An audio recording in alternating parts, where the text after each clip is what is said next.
right? No. It's immunity. I guess I should probably turn off my notifications there. They're silent. Let's start the podcast. All right.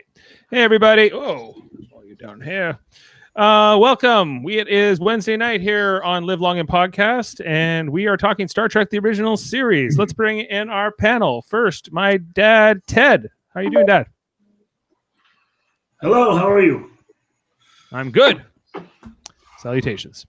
Also bringing in esteemed panelist, Jody Simpson. How are you doing, Jody? I'm doing. That's good. We also have my brother, Jeff. Hey. How you doing, Jeff? Good. And last but not least, we have esteemed panelist Adam Woodward. Hey, I'm good. Hey, how you doing? Good. I don't know how And- it's named, but anyway.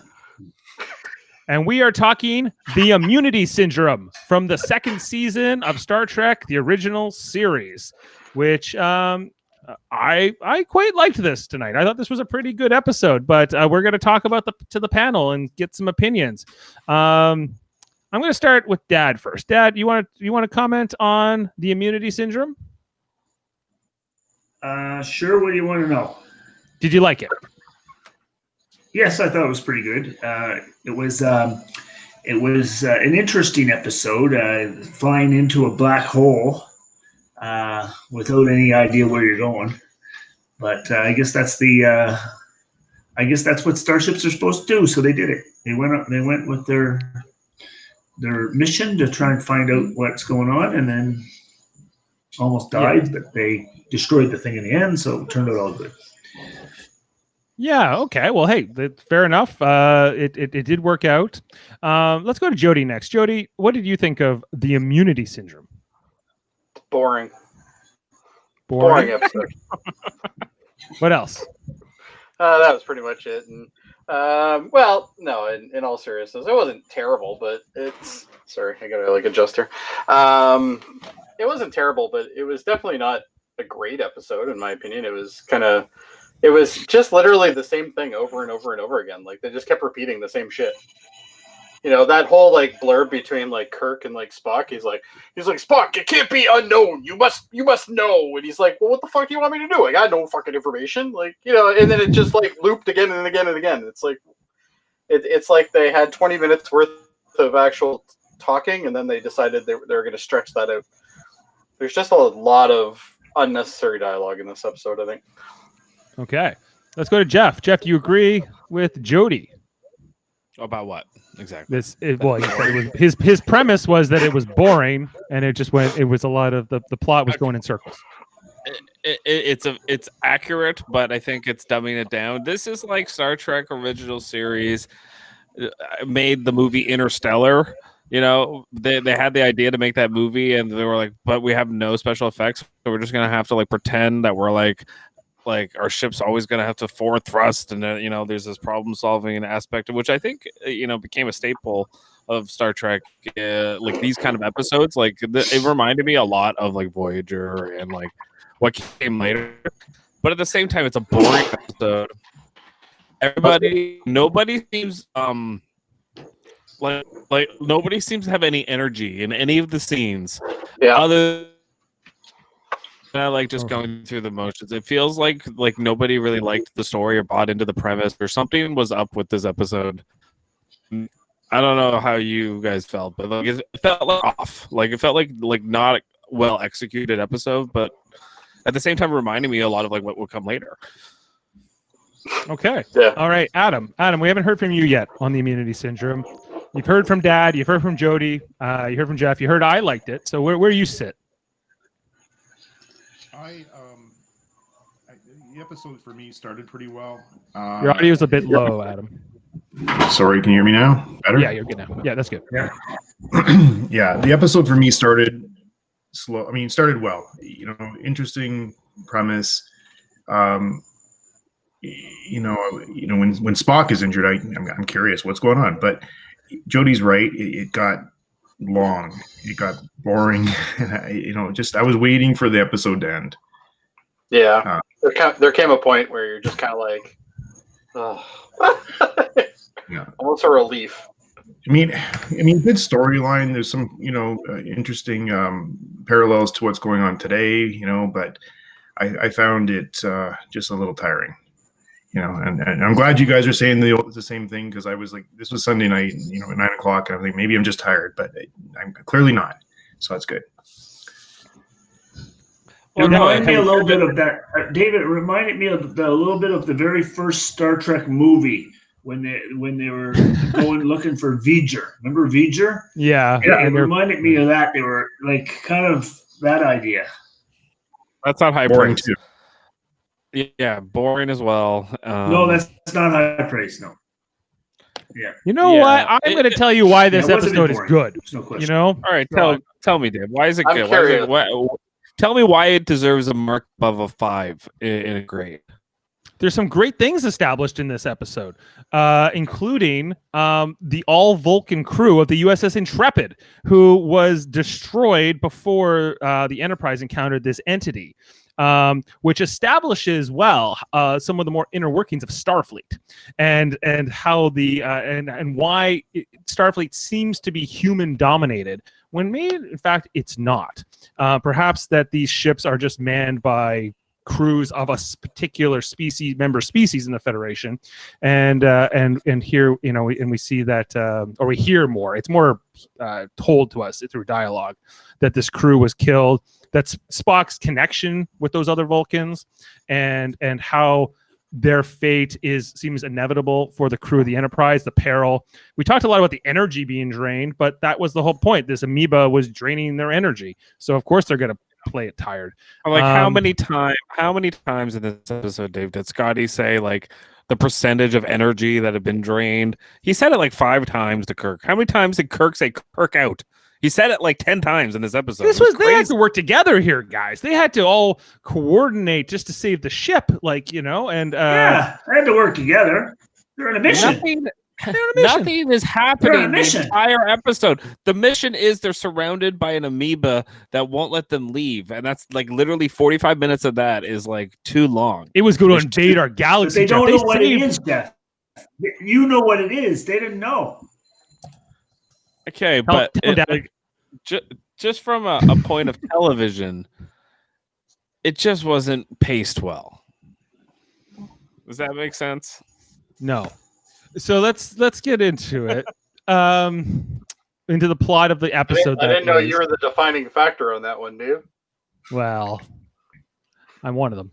So let's get into it. So it starts off with the crew headed towards shore leave. They've been out for a while. They're going, but they get a call that the Intrepid, something's going wrong. They're getting a weird distress call, and that's when Spock gets this revelation, this sudden telepathic flash that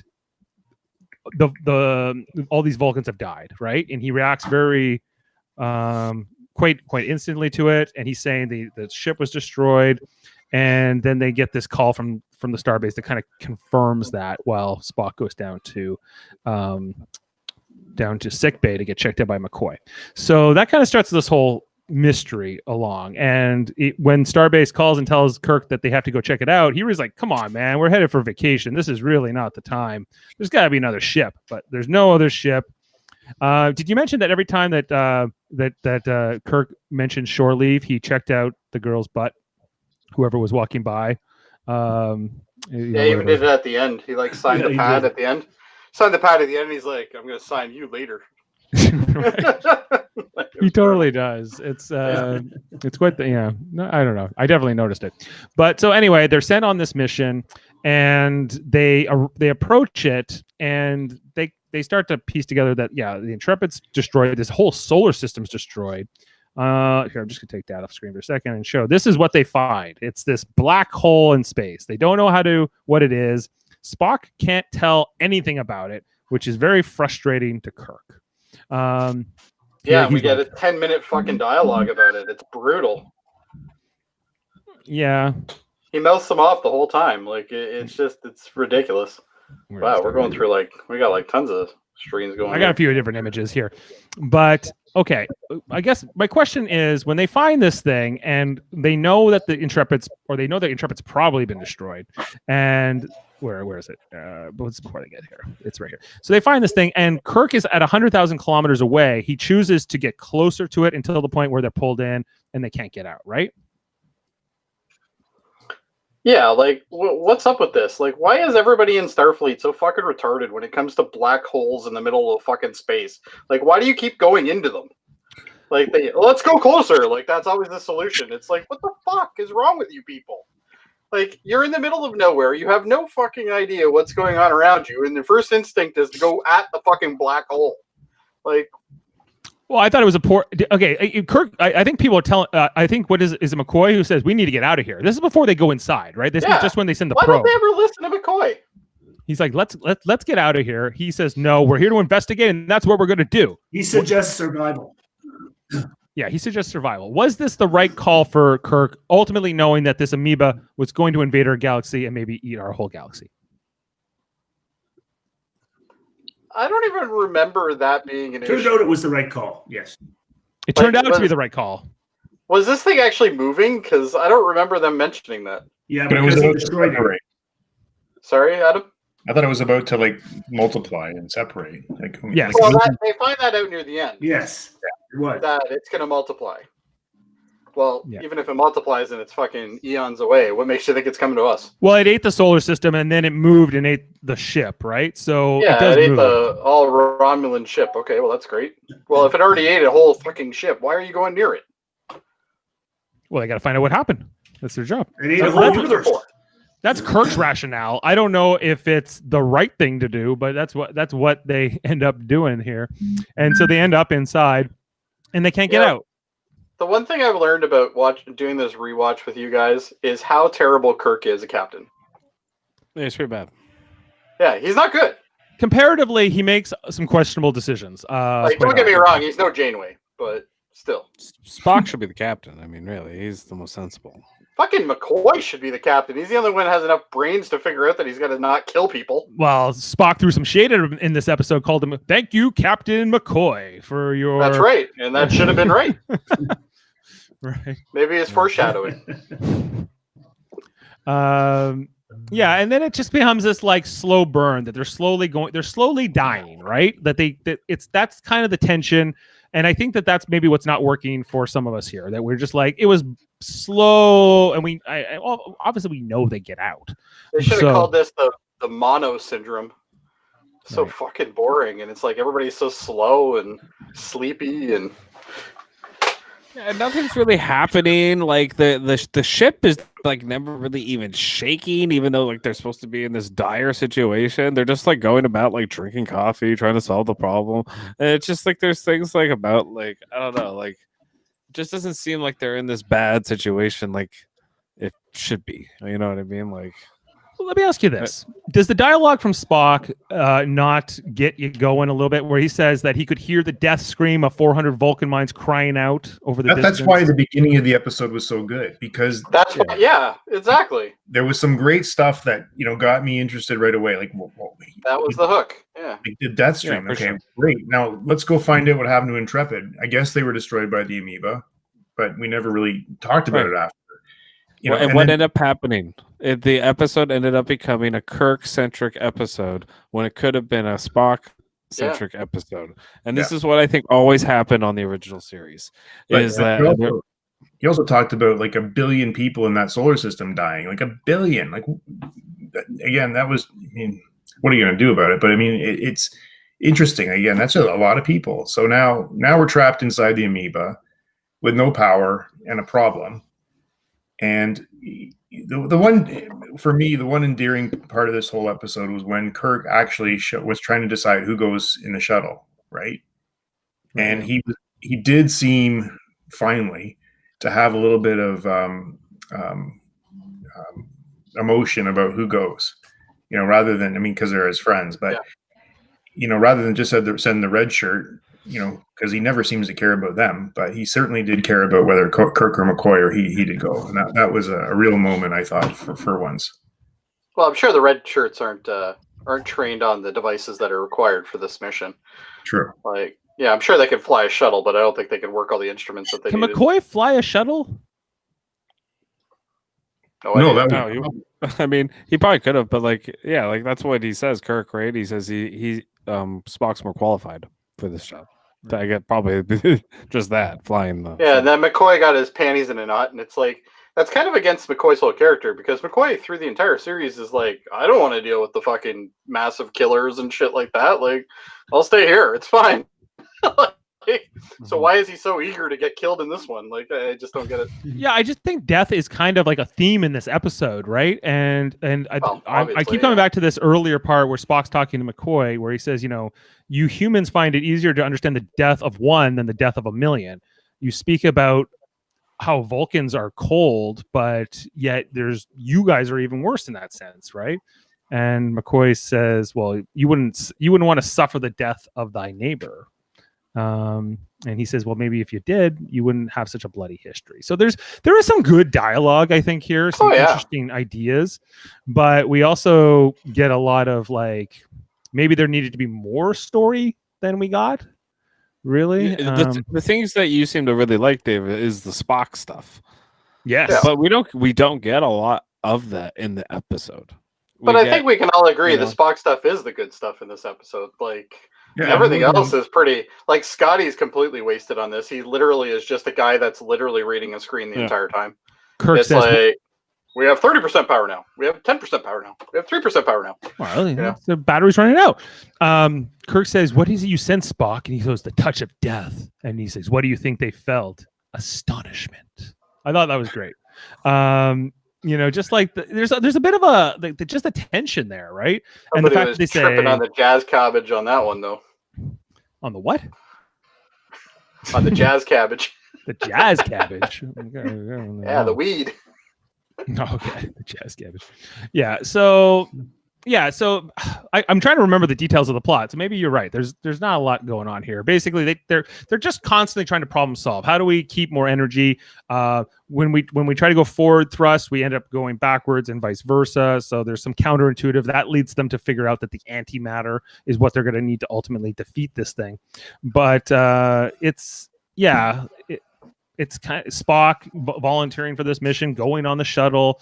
The logs that Kirk and Spock both give respectively about the mutual admiration they have for one another in this crisis. I think this is there's a lot of building here around. In particular, I'd say Kirk, McCoy, Spock, and maybe Scotty a little bit, right? They're heavily featured. Uhura's not really, and Chekhov and those guys. They're mostly background. They're there to fall down. They're there to faint and fall down. And do some amazing flips over those during the shape. Which that one red shirt. I love it when they do the flips. The one red shirt that was on the opposite side of the bridge, and like he gets up, he stands up, and then he goes, oh, you know, like it's just, and you can see him put his arms out, and he's like, oh, like that, right? Like it's so bad. There was a blue shooter like threw himself right across the bridge. Never gave him a hypo either. Well, no, he was already on the ground. They never gave that guy a hypo. Well, he's a red shirt. You don't waste it on red shirts. Speaking of hypos, Dad, do you think that Kirk was taking too many stims? Oh yeah. Yes, apparently he was hooked on it. But he said to Bones, "I have to give through the next 7 minutes. I need one more." Right. Just one more, McCoy. Just one more. He scratches himself. Just one more. I need 7 minutes. Well, how long were they in this void? I'm trying to figure out too. Like, this is 2 hours. Just 2 hours. Yeah, that's what. It's just 2 hours. Yeah. Okay, I think so. When they got in, yeah. Once they got in, they were observing it for a while, and then they started pulling away. But when they actually got in, they only had 2 hours left.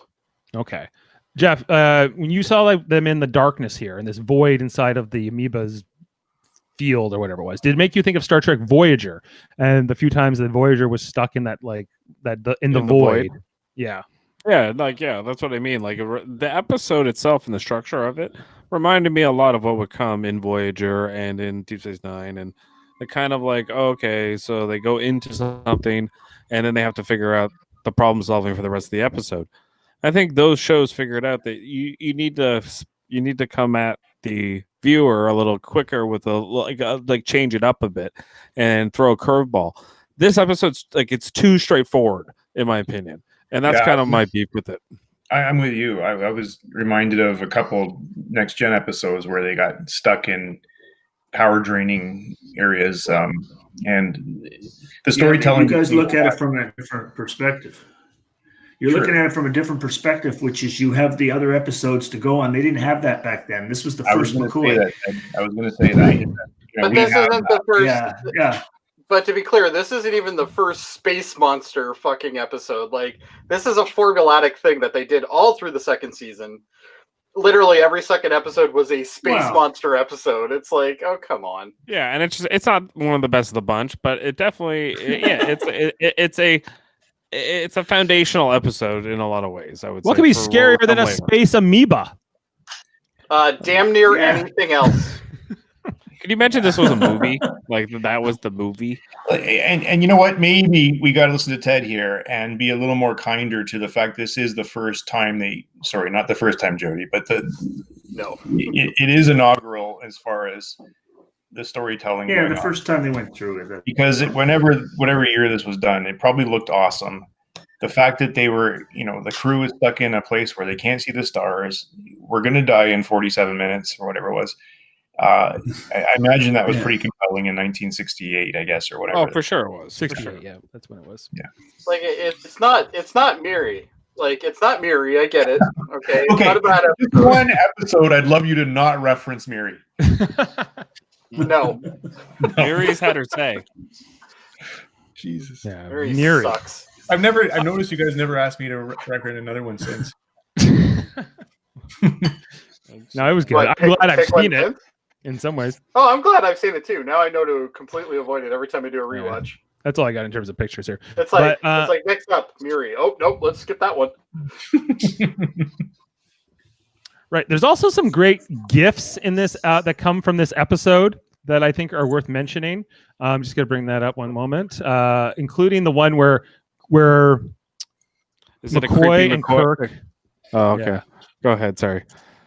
Yeah, I thought it might bring that up here, but I thought it might have been the McCoy creepy smile at the end. You see this here? I'll bring this up. Is this the smug? When they do like that little like yes to each other, like this one here. I'll just make it a little bigger. Or even this one where McCoy or Kirk pats McCoy on the face with like this. He's happy he came up with the answer, whatever. But basically, this is a famous GIF where you always see like Kirk and McCoy going, yes, and it's because they tell Spock to shut up, where you're going to save you, even if it gets the rest of the crew killed. Yeah.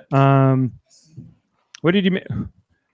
If you were not Kirk or McCoy, do you think you might be a little annoyed that they risked it all, or did they do the right thing in saying we don't leave a man behind? That's what being the captain's all about. Well, that's what makes McCoy should have been a better captain. They should have gave McCoy his own science vessel and did a whole Beverly Crusher with him and just give him his own ship, and because he clearly is a good. He could have been a science vessel. That's right. Right. Yeah, like Beverly Crusher went on to be a captain. That's right. She ended up being a captain, and mind you, she married Picard, and then we know that McCoy goes on to be an admiral. Well, yeah, but they all ended up being fucking admirals at one point or another. The exception of like Uhura. They're like you're older. Yeah, so, you're older. Boom. Now you're an admiral. Enjoy. It's kind of like their version of retirement in Star Trek's universe. McCoy did make it to the tender age of 137. So that's true. He was in Next Gen. Yeah. Did you know that, Dad? Yeah, I did know that. Yes, I think I saw that episode. Yeah, he was 137. When he was really old. Yeah, I think I saw that episode. Yeah, but it wasn't that old in real life. Right. I'm out of questions. Wow. I don't know. Like, what else? Like, there's Dave, the whole. Did you notice, Dave? You know that guy was the.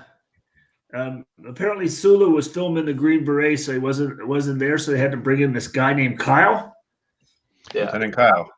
Yeah, well, the guy was doing his.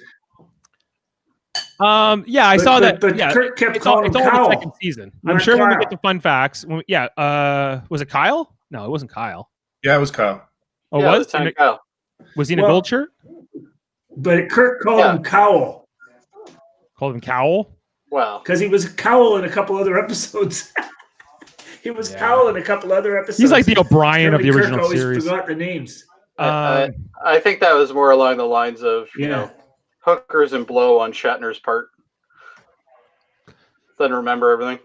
Or he's just a bad captain. He doesn't remember his people's names. Well, he is a bad captain. We already know this. All right, you know I what's thought interesting? Hadley there. The episode that came right before this was a piece of the action. Yeah. Interesting. So I'd much rather watch that episode. There you than go. this That was a much better episode. Interesting. You already watched it. 100% less space amoebas. I thought they needed to stop this damn space amoeba. That's what I say. I think it was a threat to the galaxy, and they were right to go after it. It was problem solving. They had to be antibodies. They had to You were stop right. the threat. You're right. It killed Yeah, a billion. I agree people. 100%. Do something. I agree with you on that. You just could have made it more fun. They could have Yeah. made it. 1,400,400 Vulcans. 1 billion plus 400. They said billions were in that system, so it was. Billions. Yeah, so quite a few people died by this space amoeba, and we better hope it never returns. It was invading from another galaxy. I think but I'm sure when Jeff gets to fun facts, he'll say Sulu wasn't here because he was off filming the Green Berets, as he says every time we do a second season episode. And I'm starting to wonder, was Sulu's position in this show overstated and over exaggerated? Because he's clearly not even in half the episodes. Dave, I'm with you on this. I now looking back and knowing the importance of the crew during the movies, and now watching Takai complain about the original series and how he was treated, you got to wonder, he didn't have a big role. Like, he wasn't a major player. He's like B cast here. See, even. Yeah, but you also have to look at it from the other side. Is it because he's a B and C cast because of the fact that him and Shatner never got along? Sure did. Shatner was probably pissed yeah. off that he wasn't getting a good movie like fucking Green Berets. That was a great movie. It was a good movie, but here's the thing, though. You know, other than McCoy, Kirk, and Spock, nobody's got big roles. That's true. You know. I just it's really that threesome who are the stars of the show. And even then, Kirk is the credits told you that. Like, it's, you know, they're the other ones that have headline credits, and then everybody else is in the end credits, right? But the other guys really became stars in the movies. Yeah. yes. Well, Scotty for sure. Scotty, absolutely, 100%. Scotty had more to do in that Star Trek Next Gen episode Relics than he did in any original series. Original series. Oh, absolutely, 100%. Yeah. Dad, are you familiar with the feud between George Takei and William Shatner? No, not really. Not that much of it. Yeah. So there's been a long-standing feud between George Takei and William Shatner, both still alive, and they both still hate each other's guts. Yeah. And they go, but like, I think recently Shatner just had enough of it. You know, he was just like, "Who was George Takei on this show? Guy who showed up once a week and read 2 lines, and he thinks he knows what was going on the show all the time." And because basically Sulu's been calling him a diva and Well, an attention. You know what? I think that's pretty relevant, though. Is it true? I think it's just that both of these guys have massive egos and for themselves. I think both of them are I think equally that's retarded when it comes to this stuff. Yeah, I think they're both as it is with actors, a lot of actors. Anyway, it's not unlike some sports athletes that can't stand each other that played with each other for years. It's probably just a bit of ego. Yeah. But okay. I think Shatner just turned 89. Yes, and George Takei is not that much younger than He's almost 90. Right. Warp Factor 5, Captain. Yeah, George Takei is about 6 years younger than Shatner. So he's 83. So he's 83. So these two old men bickering till their graves. We will never go away. Yeah, whoever Anyway, dies, It's kind of like Angelo Mosca and Joe Cap. Adam? Those are? No. Remember Angelo Mosco and Joe Cap? They got in a fight on the stage Yes, I do know. to celebrate the 75th Grey Cup. Yes. He's hitting him with his cane. Is this about football? Similar. Yeah, but CFL. Angela Mosca also became a Yeah, it was professional about the wrestler. Grey Cup. Yeah, Angela Mosco was a wrestler. That's right. Yeah, That's right. Unbelievable. They Jeff, got in a are you fight ready when they for- were in their 70s? Fight in their 70s. That's great. Jeff, do you have fun facts? Yeah, they did on the stage at the Grey Cup. I am. If you're there, yeah. All right. Yeah, I'm ready. I have some fun facts. All right. You ready? Fun facts with There's Jeff. actually some interesting things here. Wow. This that's terrible. episode has a lot of firsts and lasts. Okay. Good. So this is the last time the interior of a shuttlecraft is shown in this series. An interior, not an exterior. Yeah, this is the first. Yeah, the last time an interior will be shown. This is the last time in which Kirk's green wraparound tunic was used.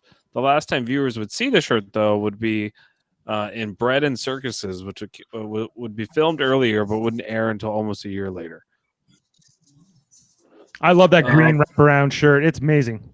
Yeah, You- well, it's you RIP. really I do like it. Do you think Kirk would rather wear the green one or the yellow one? I'd rather wear the green one. He wants to Yeah, stand well, out. Right. The space amoebas of optical effects were created by Frank Vandevia of Vandevia Photo Effects. The amoeba itself was a mixture of liquids pressed between two thin sheets of glass. As the sheets were moved, the liquid would flow as if the amoeba were pulsating. I just wanted to bring this up for you, Jeff, so you could. Where's the space amoeba? There it is. There you go. But we saw that this is the remastered effect, right?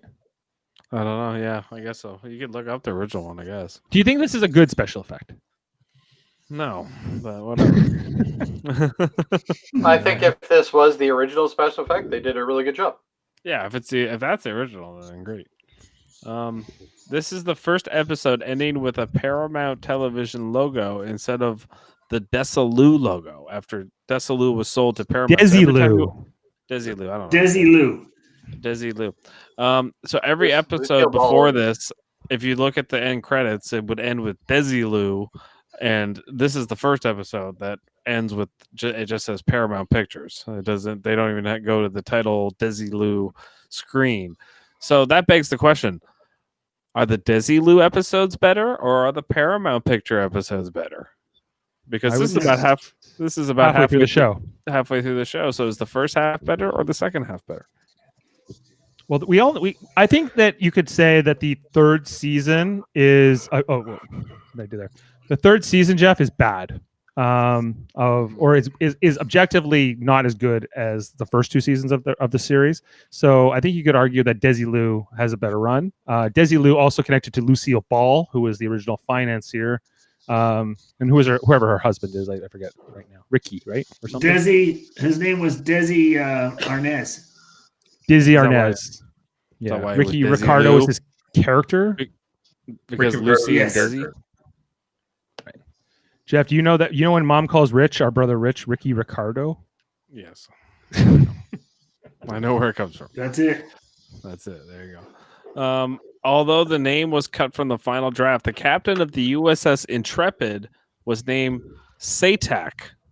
Hmm. I think I'm saying Oh. that right. I would have loved to have seen that crew, like the all Vulcan crew in the. I'm sure they couldn't have done that many pointy years, maybe, but Kirk needed to talk to Scotty about 5 times about how much the shields were being drained, Dave. Like that was a needed thing in this episode. They couldn't cut one of those. No time for Vulcans. No time. That's too much makeup. Cost too much money. The end credits include a makeup test shot of Bill Blackburn, who normally played Hadley as the android from Star Trek Return to Tomorrow, wearing a brown velour zippered top. so it wasn't that guy then. It was the other. It was Hadley. It wasn't Yeah. Kyle. It was Bill Blackburn. It was Bill Blackburn. John Winston, who played Kyle, wears a gold. Oh wait, he is in the. uniform. Then you're saying Kyle is here. John Winston, Yeah. who plays Kyle, wears a gold uniform for the only time in the series. This was done so that he would match the stock footage from the captain's chair viewpoint, showing Chekhov and Hadley's right shoulder. This was apparently arranged partway through filming. However, since in the teaser, Kyle can briefly be seen at the helm wearing his typical red uniform. So they just switched him so the continuity would look right. Yes. This is also on. Well, I found this on what's it called? Memory Alpha. It says William Shatner consistently mispronounces Kyle's name as Cowell. So you guys are right. He does. That's what Ted was saying. Yeah. It's confirmed. Okay. The equipment inside the shuttlecraft that's him. included computer banks that were previously seen in the Starbase operations room in Star Trek: The Menagerie Part 1, and the Emininian war room in Star Trek: A Taste of Armageddon, which I think we watched last week. Interesting. No, we didn't. A couple weeks ago. That was Oh, for Deep Space Nine. We had an Armageddon Deep Space Nine. That was 4 weeks ago. That was 4 weeks ago we watched this one. The young crew woman whom Kirk admires as he records his log at the end You mean of the check show, out her butt? right, appears to be the same extra who portrayed the second female Klingon in Day of the Dove. What There a you go. career she had. We got a couple more here. Well, I have one sec. This was spoofed in the XXX Trek: The Final Orgasm. So there you go. Oh, I'm That's a fun downloading that. That's a fun This fact. episode was spoofed in a Yeah, Star Trek porn. in a Star Trek Wow. porn called The Final Hey, hey. Orgasm. Things going into black holes, Dave. Clue in. Yeah. Ah, that Yeah. makes sense.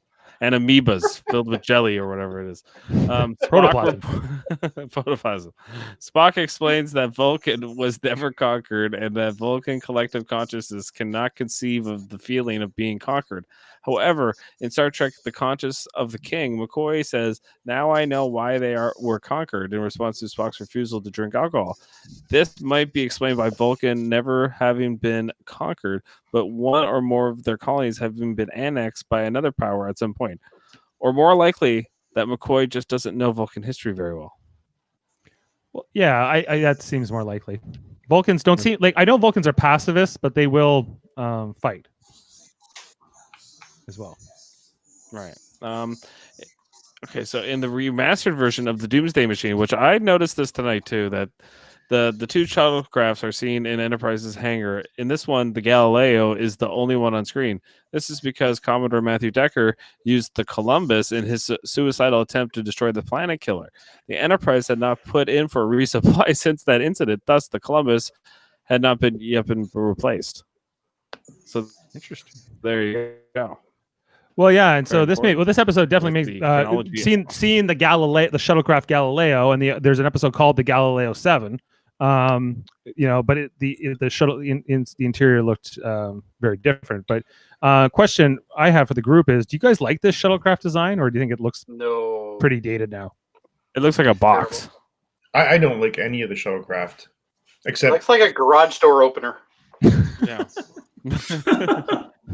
Yeah, it does. Yeah. You know, they did such a great job on the It's kind of Enterprise, plain.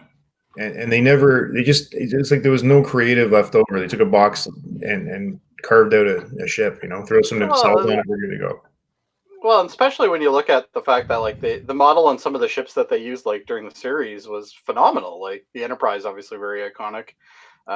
Various other ships are amazing. Like, why did they? It's almost like they're like, okay, well, we have 2 boxes and 2 tubes left. Exactly. All right, let's put them together, and this is now a shuttle. Like I always feel like they just like took a bus and wrapped it. You know, It's like a And- VW bus or something.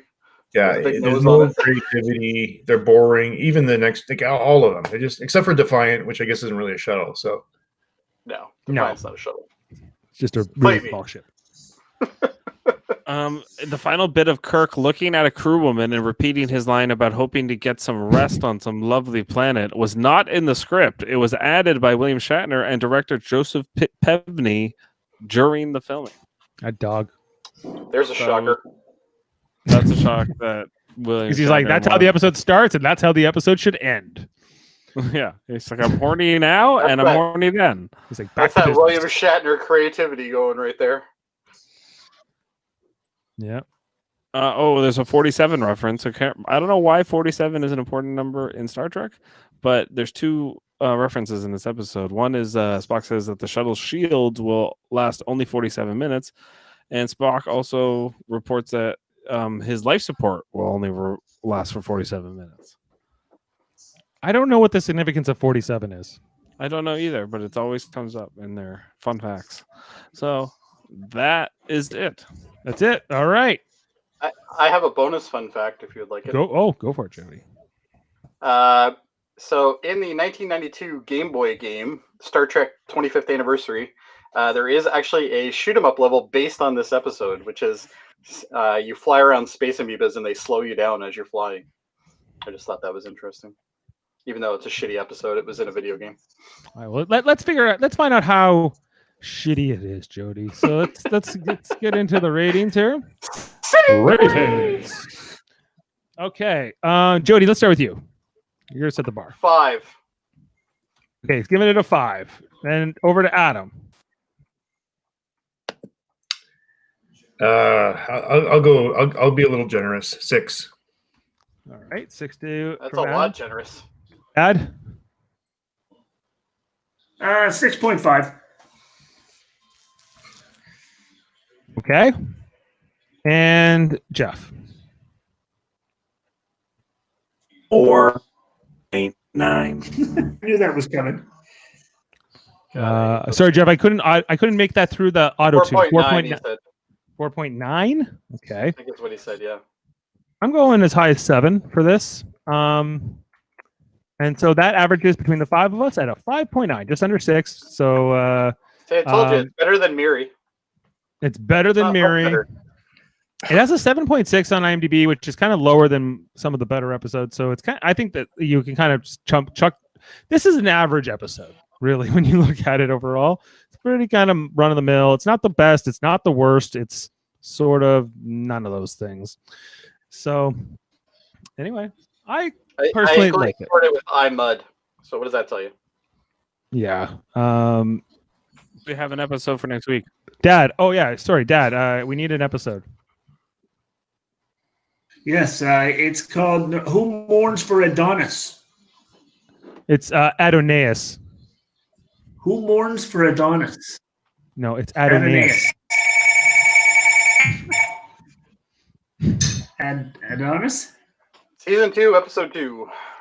Yeah. Who mourns for Adonais, not Adonis. Oh, this is the Greek one. Well, I know this. I one of don't even many need to Greek watch ones. this one because we just did it. So on Star Trek Radio Theater. So that's going to be easy. Well, that's when I went up yesterday to. Oh, you just did it, Dave? We just did this at production. Yeah. So I played Scotty very badly in it. Jeff played McCoy. So but it exists. Yes. The best thing Oh, about so this you know it. the best thing about this episode is the outfit that the one girl wears. A nice dress going on. Yep. The pink outfit. That's who Kevin played. So think about that. Anyway, so Wow.